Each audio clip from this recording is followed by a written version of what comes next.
L'actualité de ce dimanche, un service d'urgence pour les animaux, 7 jours sur 7 et à toute heure. Il vient d'être lancé par une clinique vétérinaire de Strasbourg et n'a pas tardé à accueillir des patients. Isabelle Michel, Reunchen. Donc, comment il s'appelle votre chien? Tokyo. Bon. Allez, viens Tokyo. Tokyo a 2 ans et demi. Depuis 2 jours, ce berger malinois vomit et a du sang dans les selles. Ce matin, en fait, elle n'arrivait même plus à se lever, quoi. Ok. Elle n'arrivait pas à se déplacer. Quel âge a-t-elle? 2 ans et demi. Ses propriétaires sont lorrains. Ce dimanche, ils ont fait 1 heure de route en urgence. Depuis l'ouverture de cette clinique, le soir et le week-end, les consultations s'enchaînent.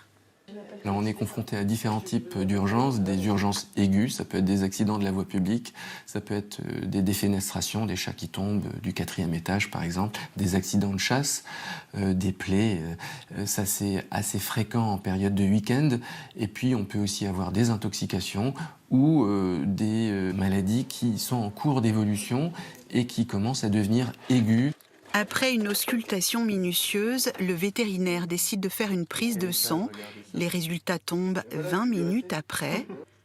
Tokyo souffre d'une gastro-entérite aiguë. Il y a quand même une prolifération bactérienne qui est responsable d'une augmentation des globules blancs.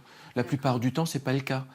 Donc vous avez quand même bien fait de venir et c'est peut-être pour ça que votre chien est un petit peu fatigué. Sur le coup, tu sais pas, tu te dis tout est fermé, tu peux pas la soigner, il faut attendre demain, mais demain c'est peut-être trop tard.